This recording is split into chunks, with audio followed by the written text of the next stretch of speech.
मैं आप लोगों को बताना चाहती हूँ डिफरेंस बिटवीन एक अच्छा अटर्नी और एक बहुत बुरा अटर्नी।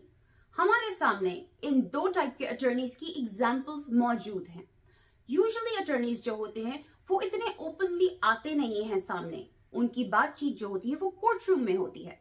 अगर आपको उनके बारे में जानना है तो या तो आप कोर्ट रूम में जाके बैठे या आप किसी लीगल केस में इन्वॉल्व हो, तो आपको पता चलता है कि हाँ यार ये अच्छा अटर्नी है या ये बुरा अटर्नी है।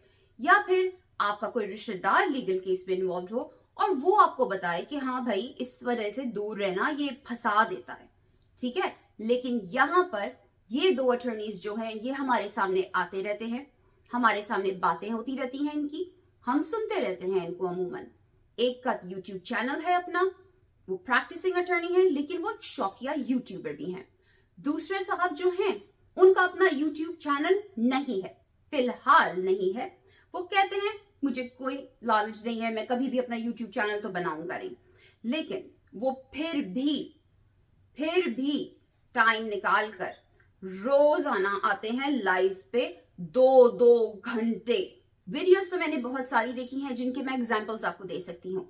कुछ पुरानी वीडियोस में देख रही थी जिसके अंदर से एक एग्जाम्पल था जो कि काफी विजिबली ग्लेयरिंग था, जो मेरे सामने आया। एग्जाम्पल्स आप देखते रहेंगे वक्तन फवक्तन, और प्लीज इस पे जरा ध्यान दीजिएगा। नाउ ये वाली वीडियो जो मैं प्ले करने लगी हूँ, I can not show it to you, तो इस वीडियो का लिंक मैं आपको दे दूंगी और मैं आपको एग्जैक्टली बता दूंगी कि कितने मिनट के ऊपर आप जाके इस वीडियो को प्ले करें तो आपको ये वाला साउंड सुनाई देगा। Now this video is by Adi Malik. वो इस वीडियो को शूट कर रहे थे और वो इस वीडियो में जाफरी साहब से पूछ रहे हैं कि कोर्ट में क्या हुआ क्या नहीं हुआ। जाफरी साहब अपने स्टाइल में, जिसको फॉर सम रीजन वो दबंग स्टाइल कहते हैं, हम उसको जाहिल जाफरी स्टाइल कहते हैं, उसके अंदर वो एक्सप्लेन कर रहे हैं कि जनाब ये हुआ है, उसने वो कहा। तो towards the end of the video उनसे कुछ पूछा जाता है जिसके ऊपर वो मेहदी साहब के ऊपर, उनके फेवरेट पर्सन मेहदी साहब के ऊपर शुरू हो जाते हैं। आई थिंक मेहदी साहब उनके इतने फेवरेट पर्सन है कि वो मेहदी साहब को ईद पर ईदी भी जरूर भेजते होंगे। तो सुनिए जी, जाफरी साहब मेहदी साहब के बारे में क्या कहते हैं। चाहे रिजल्ट नहीं मिलते और जब तक मेहदी काज़मी को पेपाल पे डॉलर आते रहेंगे। ये जो मैं आपको बात बता रहा हूँ, ये 2000 ने ब्रेक किया है कि मेहदी काज़मी को पेपाल पे डॉलर्स आ रहे हैं बाहर से, और इस वक्त तक उसने कहा है कि तकरीबन 15 मिलियन से ज्यादा अमाउंट उसको आ चुका है। मेहदी काज़मी साहब ने जो झूठ बोले थे उस पर कार्रवाई क्यों नहीं हो पाई अब तक? मेहदी काज़मी खुद ही एक झूठ है भाई जी। मेहदी काज़मी की पैदाइश ही झूठ है। ठीक है, पैदा किसी ने किया, पाला किसी ने, क्या बंदा है वो। ये मेहदी काज़मी को आखिर में मुंह की खानी पड़ेगी। सुना आप लोगों ने, मेहदी काज़मी साहब की पैदाइश ही एक झूठ है। पैदा किसी ने किया, पाला किसी ने। उनकी खुद की बेटी ने ये ब्रेक की है न्यूज कि उसके बाबा जो हैं वो पेपैल के थ्रू उनके पास पैसे आते हैं और अब तक उनके पास एक्स अमाउंट ऑफ पैसे आ चुके हैं। माय क्वेश्चन इज कि फर्स्ट ऑफ ऑल ये न्यूज उस बच्ची को कैसे पता चली? वो बच्ची तो अपेरेंटली 3 महीने से इनके साथ रह रही है, तो उसके बाबा को पेपैल के थ्रू पैसे आ रहे हैं, ये उसे कैसे पता चला? कितने पैसे आ रहे हैं ये उसे कैसे पता चला? क्या उस बच्ची के पास अपने बाबा का अकाउंट का लॉगिन है? तो वकील साहब ये बात इतने कॉन्फिडेंस के साथ कैसे बोल सकते हैं? मैं फिर से आपको रिमाइंड कराती हूँ, ये केस जो है, ये केस है कमसिन बच्ची का और उस चाइल्ड प्रेडेटर जहीर का। क्या बच्ची को घर से अगवा किया गया है या नहीं है? इस केस में मेहदी अली काज़मी साहब के पेरेंट्स कौन हैं? उनको किसने पाला, किसने नहीं पाला? उनके बहन भाई कौन हैं? वो किस फाइनेंशियल हालत में रहते हैं? उनका घर कितना बड़ा है? ये सब चीजें मैटर नहीं करती हैं। ये केस नहीं है, लेकिन बार बार लगातार कई हजारों वीडियोस ऐसी हैं जिसमें ये बात डिस्कस की जाती है। मेहदी काज़मी साहब की साइमा काज़मी से शादी अरेंज हुई या love marriage, it's none of their business, लेकिन फिर भी इस बात को बार बार डिस्कस किया जाता है। मेहदी काज़मी साहब की कैरेक्टर असैसिनेशन भी की जाती है, ना सिर्फ वकील साहब के थ्रू बल्कि सुनैरा माहम के थ्रू भी। इन सब चीजों का केस से कोई ताल्लुक नहीं है, लेकिन फिर भी उन चीजों को बार बार ब्रिंग इन किया जाता है।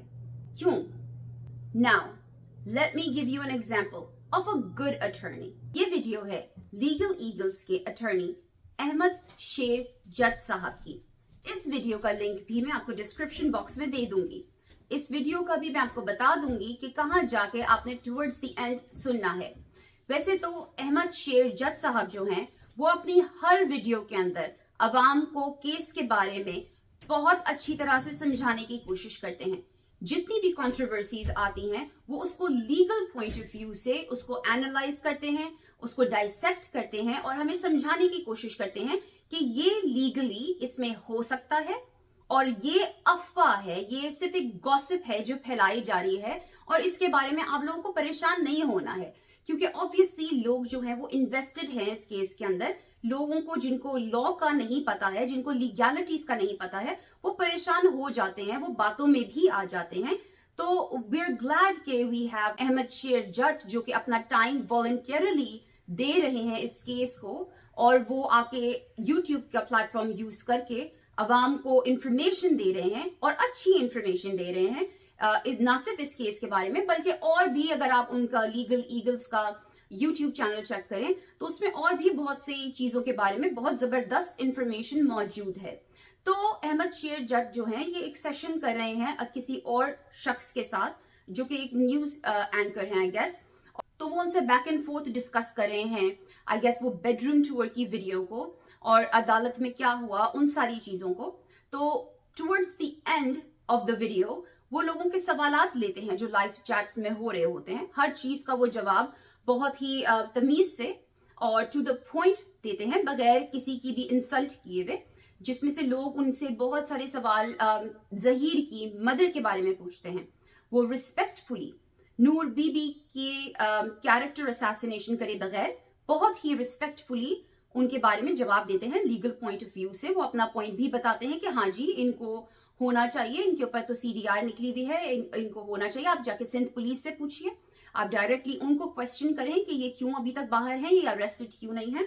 लेकिन फिर इनसे आई गेस एक क्वेश्चन पूछा जाता है जो कि वो अपने फोन पर देख रहे हैं लेकिन वो पढ़ते नहीं है। लेकिन सुने जरा उनका जवाब क्या होता है।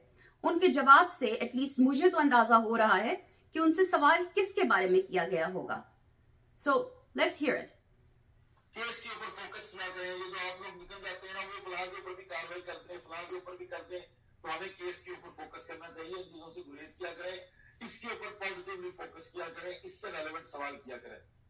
तो देखा आपने क्या कहा इन्होंने। ये भी चाहते तो क्वेश्चन को पढ़ सकते थे, ये भी चाहते तो जिसके बारे में सवाल था उसका नाम ले सकते थे, ये भी चाहते तो ओपनली उस शख्स को बैश कर सकते थे, ये भी चाहते तो कह सकते थे हाँ भाई केस तो बनता है, उसने भी ये कहा है और उसने भी वो कहा है।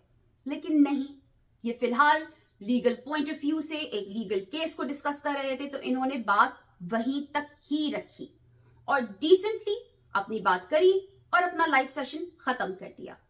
इस तरह की बहुत सारी मिसालें हैं जो आप इनके YouTube चैनल के ऊपर जाके खुद भी देख सकते हैं। From now on this is what I want you guys to do. आप जाहिल जाफरी को कंपेयर करें और अहमद शेर जट को कंपेयर करें। दोनों ही वकील हैं, दोनों ही ब्लैक कोट पहन के आते हैं, दोनों ही को लीगल पॉइंट ऑफ व्यू से बात करनी चाहिए। लेकिन क्या दोनों लीगल पॉइंट ऑफ व्यू से बात करते हैं? नहीं, सिर्फ एक शख्स लीगल पॉइंट ऑफ व्यू से बात करता है, सिर्फ एक शख्स डिसेंटली बात करता है और सिर्फ एक शख्स ही है जो औरतों को इज्जत से एड्रेस करता है, उनसे इज्जत से बात करता है। मुझे इनके बारे में पहले से कुछ नहीं मालूम था। मैंने अभी जाके इनके पिछले इंटरव्यूज देखे तो मैंने देखा कि इन्होंने तो AD मलिक और फैसल सूरी के साथ भी कुछ इंटरव्यूज किए हुए हैं जिसमें इनसे काफी बदतमीजी से बात की गई है।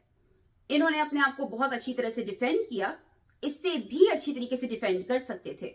मैं अगर होती तो शायद जूती उठा के मार देती फैसल सूरी के मुंह पे। जिस तरह से वो बंदा अपनी मुंह खोल के बात करता है, हिम्मत है उन सब लोगों की जो उस बंदे को बर्दाश्त करते हैं। मैं तो उस रूम में भी नहीं बैठ सकती जिस रूम में फैसल सूरी जैसा शख्स बैठा हुआ हो।